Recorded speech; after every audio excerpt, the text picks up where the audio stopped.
we're not crying wolf. We're asking people to be vested, because this is how your bottom line and your consumer's bottom line is going to be impacted. Sure. The insurance industry is also part of it, because they see the impact. We have pulled back on insuring these products, where if we do insure them, they are at a very high cost. Again, if the goal all along was to create affordable housing, this is doing just the opposite.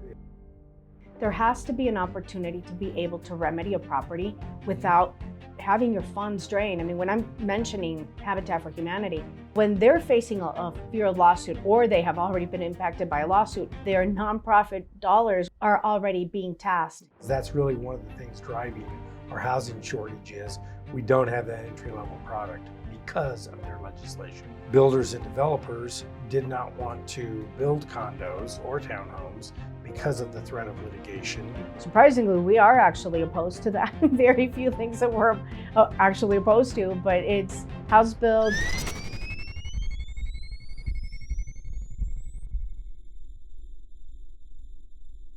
Good morning. My name is Weldon Shaver, and I'm here with Dr. Clarissa Thomas, and this is the Policy Pulse podcast for the month of March. So welcome. We're going to talk about things we discussed at our public policy meeting this morning and some of the bills that we've been monitoring, working on, trying to amend. So Clarissa, yes, good morning, everyone. And it's been quite the session thus far. It's March, and March 11th.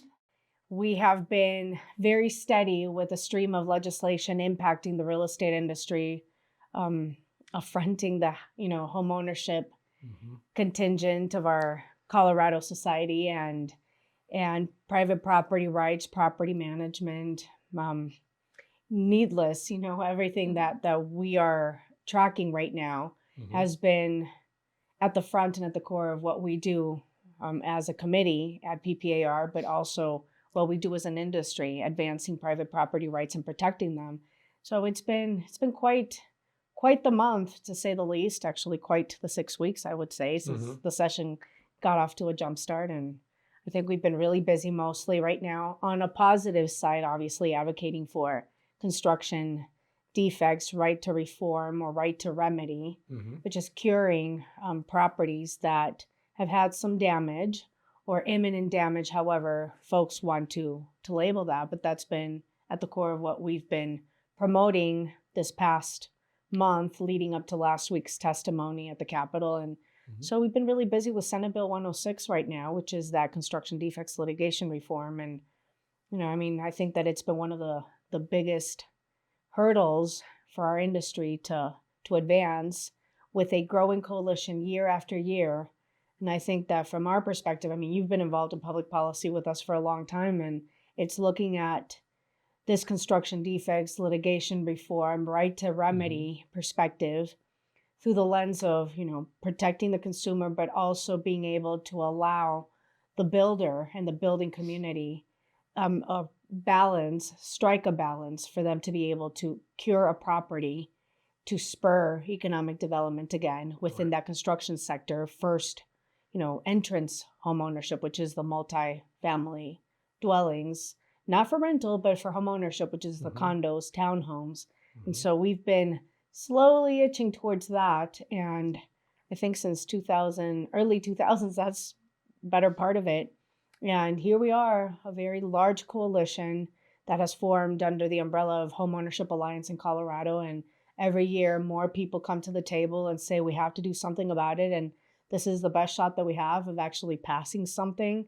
And of course, the challenge lies in opponents still suggesting that there's bad apples that mostly comprise our construction sector. And instead of a few bad apples, it's all builders are bad apples. Yeah. And we're trying to reframe that narrative that it's not all builders are bad apples. There's really good people, but the bad apples have obviously infected the sector to such an extent that when people have had construction defects, it's problematic for them to be able to live in a good quality home. And so that's what we're trying to append and change. And like I said, a growing swath and broad spectrum of our community and our state is joining this effort to make sure that we make sensible advances. So I mean, I don't know what your perspective on it is, but I think that this is an important piece of legislation, not only for us to band, with and promote and have people educated on why this is important to help homeownership. Absolutely. Well, you mentioned there's quite a coalition of different communities and partners in the area that are in support of this bill. Right. The problem has been that because of the previous legislation that was passed, it made it to the point where builders and developers did not want to build condos or townhomes because of the threat of litigation Right. and the extreme cost that could put on them for a few units that might have problems within a several hundred unit complex that they build. So this legislation is hopefully going to make it to where that will now be corrected and they can come in and repair the damages or the issues that are on certain units without getting slapped with a large lawsuit that's a class action suit and make them end up spending millions of dollars to where they can't afford to do that. And hopefully that the legislature is listening to all the different partners that are coming in on this bill and weighing in and saying, yeah, we need to make some changes in this legislation, because that's really one of the things driving our housing shortage is we don't have that entry-level product because of their legislation. Right. I mean, I think it was very telling to hear in the committee testimony last week. So the bill is sponsored by 3 key Democrats in the legislature. Senator, it's Rachel Senzinger, and then Senator Coleman, and on the House side is Shannon Byrd. And so all 3 are coming at it from a very sensible perspective that if we promote this entry-level product, ease the restrictions, allow for the remedy to cure properties that have been damaged, it will spur growth in this entry-level construction product for housing.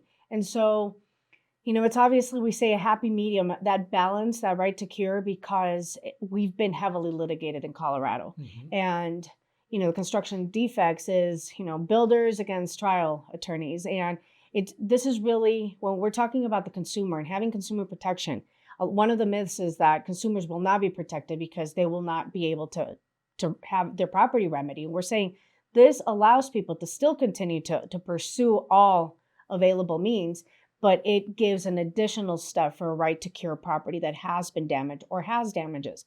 And so for us, it's really important as a building industry and as a growing sector. We have contractors, we have chambers of commerce, we have,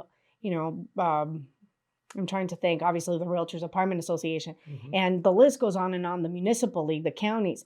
I mean, it's such a large coalition of folks. It's the largest that I've ever seen, again, since and I think we've been at this for like 20 years. So when I keep saying about, you just don't give up if something doesn't happen one year legislatively, right? You keep going at the table to try to make something happen.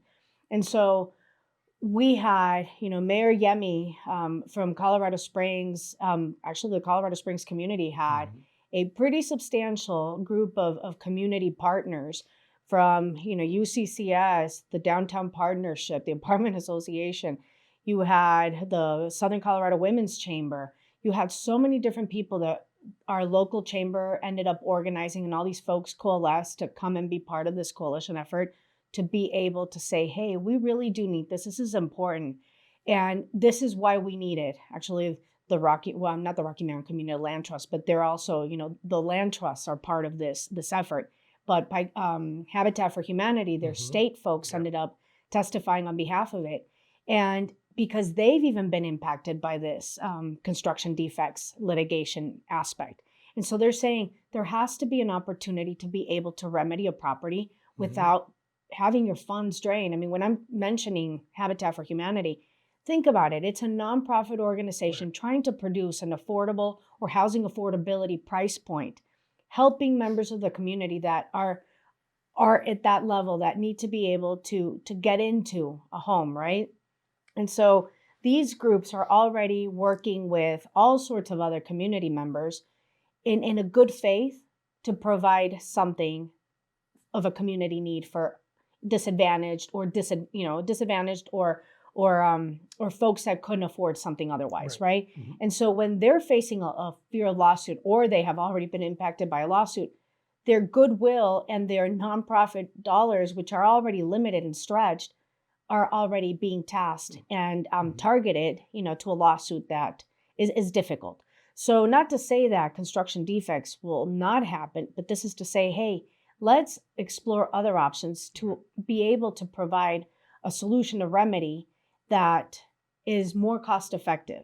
And so one of the biggest myths, again, is that this is just going to, hurt the consumer and, prevent from being able to sue, the pants out of somebody. And that's not the right approach. Why does it always have to be legal action? I understand that at some point that is the only recourse. Right. But explore other avenues and give people the chance to remedy a property and have that, good faith, because most players in the industry are really good people. And so it's looking at things from giving, the benefit of the doubt versus saying everybody's bad and therefore we're going to treat everybody as they're bad apples and they're not willing to do anything. So of course, the majority of our efforts right now have been dedicated to this coalition effort. And we're hopeful. We're hopeful that the testimony will go forth in a positive direction. All of the testimony was actually heard. And so now it's just a matter of working amendments and making sure that the bill is, acceptable to all those parties involved. Right. And 23 municipalities are those that have been very vocal about supporting this. And that's huge. The Metro Mayor's Caucus, and, you say, well, who's the Metro Mayor's Caucus? It's the mayors from all the big, front range communities, plus the Municipal League, which is all the municipalities in Colorado that have their association similar to the Association of Realtors. Those are the folks that are involved. That's why I said it's not just the realtors or the home builders. This is a growing coalition of people that are saying, hey, this is needed. Housing affordability is really important. Therefore, we need to be able to spur this. Actually, the insurance industry is also part of it because they see the impact and they're saying we need to do something. We have pulled back on insuring these products, or if we do insure them, they are at a very high cost. Right. So the builder passes that cost on to the consumer and it becomes unaffordable. So this is why this is important. It's not about, patting the back of the builder. This is about making a product available, in a housing affordability space. And this is why it's important and why we're so passionate about it. Right. Well, and in that same line, when you are developing a product like that, you have to have a customer, the buyer, but you have to have somebody producing the product, the supplier. So if you've been damaging the supplier, they're not going to produce the product. And I will say too that we did issue from PBAR as well as Colorado Association of Realtors call to actions, which we have heard have been very effective.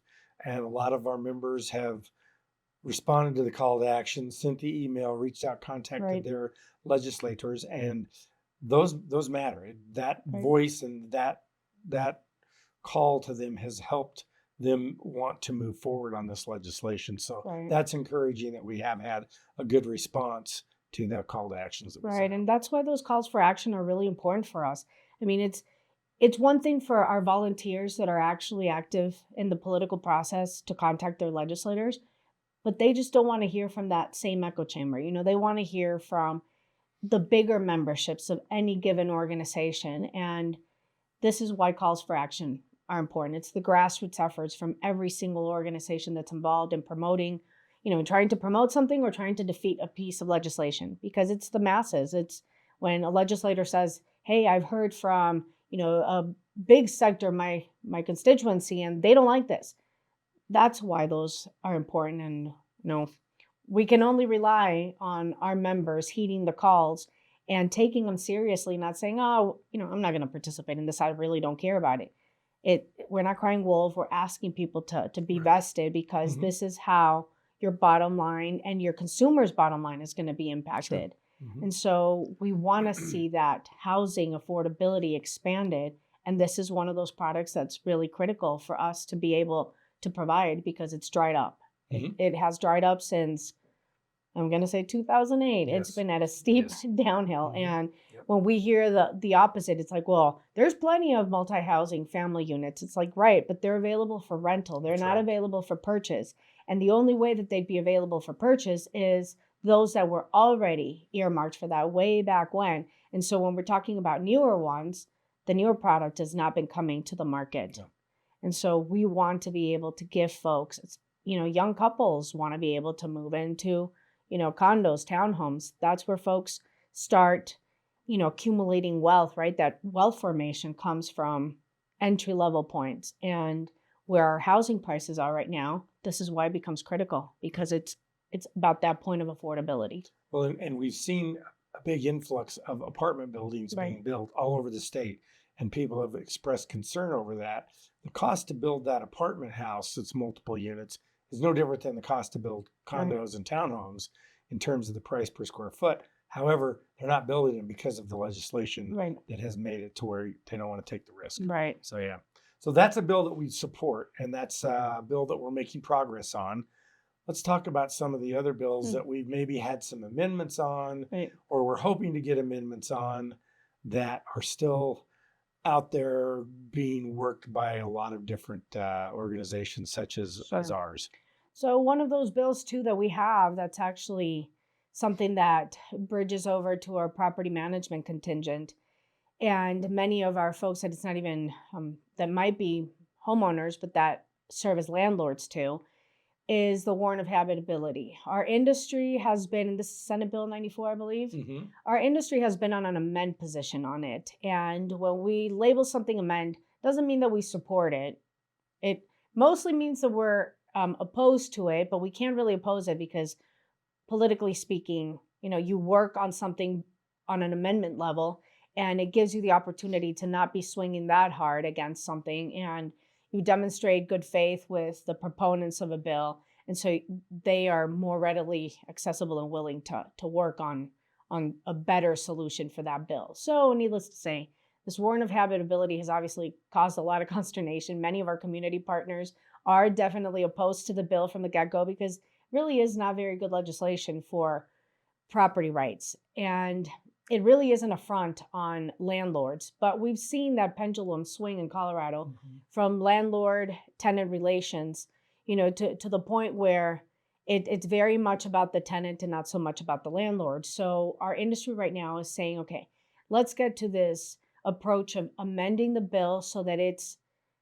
livable. It's not great, but at least we're willing to accept the changes, only because we know, again, the political landscape, and it has a very high chance of passage.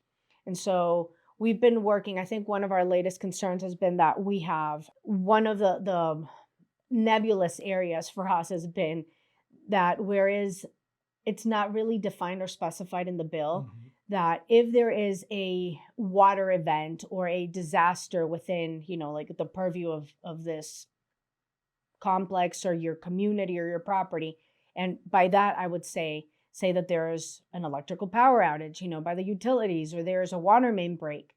If the landowner or the property owner cannot provide, a reasonable determination or remedy to this property, then it would impart some sort of a fine or fee or something to the, to the warrant of habitability not being habitable. And so we're saying there's certain aspects and there's certain disasters, certain events that cannot be attributed to the homeowner not being able to remedy something. And so we want clarification. That's one of those amendments that we want clarification because it is difficult. You cannot, as a homeowner, say, hey, well, your utilities has a power outage or there's a water main break. And, if I can't remedy this because there's something out of my control, why am I going to become liable? Or why am I going to be, penalized for this? So again, this is one of those biggest amendments that we're seeking to make the legislation better, in the midst of it not being more balanced. Bipartisan. And so we're being told that the amendment will be achieved. And so we have yet to see that because it's going to be a floor amendment. But that would be something better. And what's the other one? I think that was like the biggest heartache that we had on the bill. Yeah. Oh, and then the consideration that in order to deem a property uninhabitable, you had to provide notice in pretty much any given language. And so how can you determine what the language is that you need to give it in? And so it obviously provides some burdens on the property owners. And so I think that another one of the amendments that we're seeking is to just pretty much make it in Spanish, English, which is the standard template for what everybody does, in Colorado mostly. I mean, only electoral language actually calls for like 7 other given languages to give notice on elections.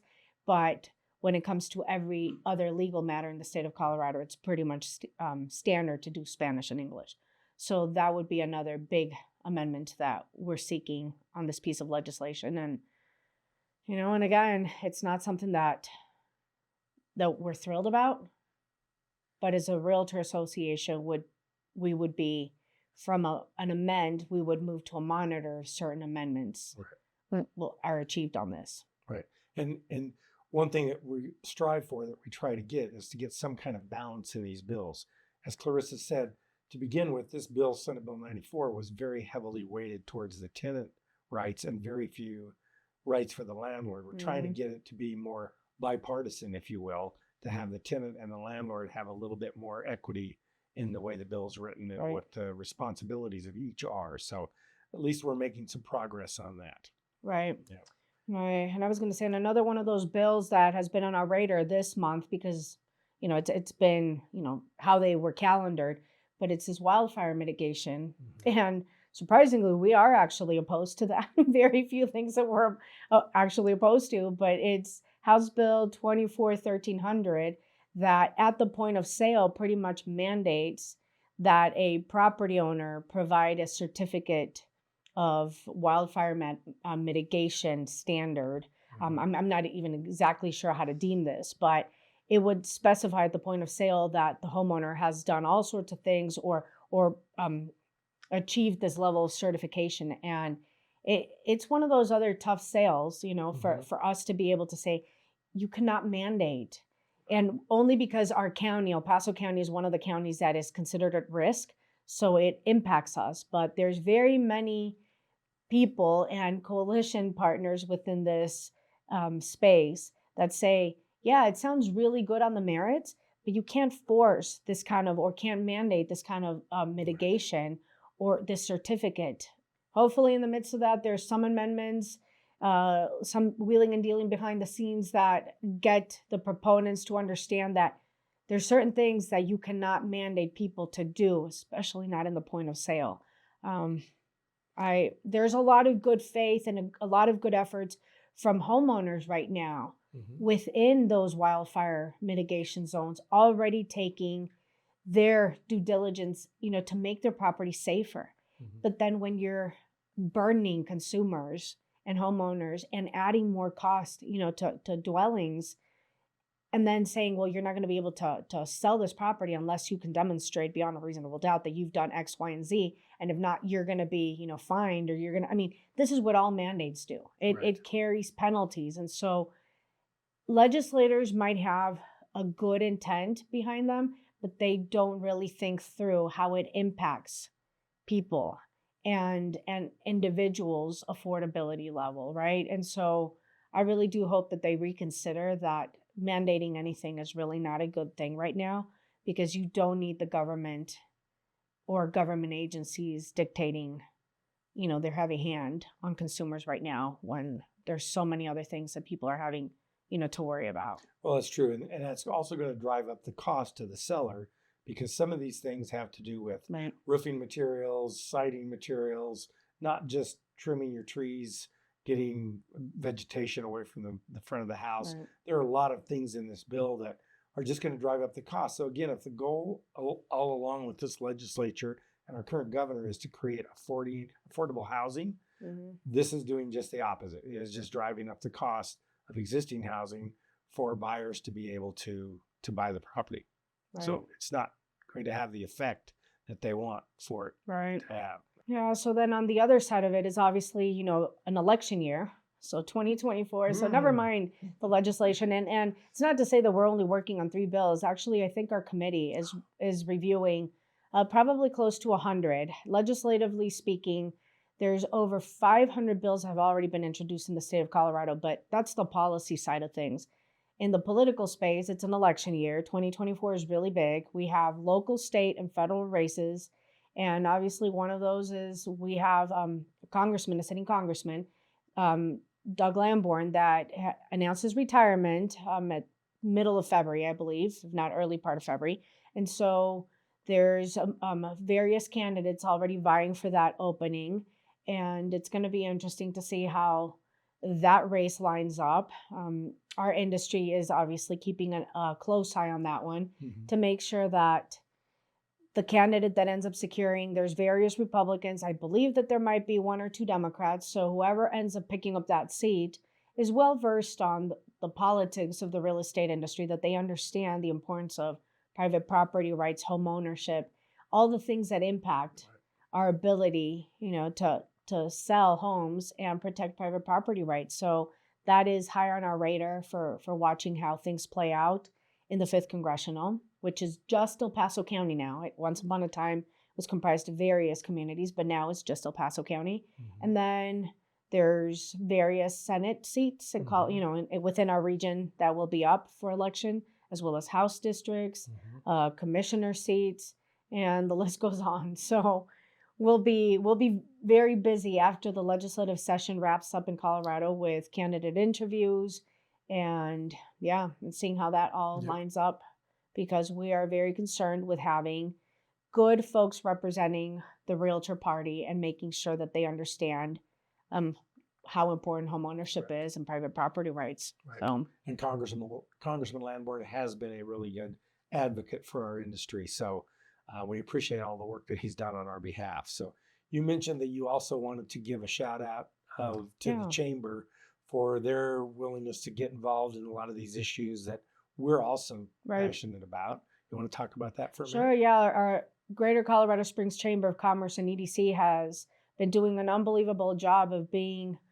great steward, not only of business, business interests, but housing is about private property rights. And it's all of these business contingents, the Colorado Springs Chamber, the State Chamber, Colorado Concern, like all these bigger associations that represent not, like small and larger businesses, have really taken to heart, and they understand, because they've polled their members, that housing is a big part of what they want, right? Housing affordability, being able to provide home ownership to people. And since we keep growing, it's like, well, if there's no housing to provide to people, then how are you going to meet these economic development demands?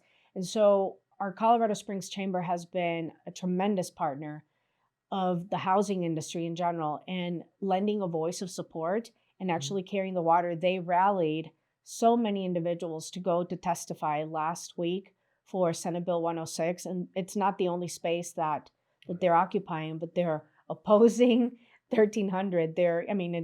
It's very heartwarming. I know that in politics, having feelings is really not that great, but it's very heartwarming to see that other entities are stepping up to the plate and lending a voice of support or opposition on matters that are critical to housing affordability and home ownership. And our Springs Chamber has been tremendous at that. Yep. Good. Yep. They have been. They've been great partners. So that's pretty much it, I think, for our policy podcast for today, the Policy Pulse. Look forward to talking to you next month when we hopefully have more news to share on bills that we've had the opportunity to either amend or get changed. Thanks for joining us.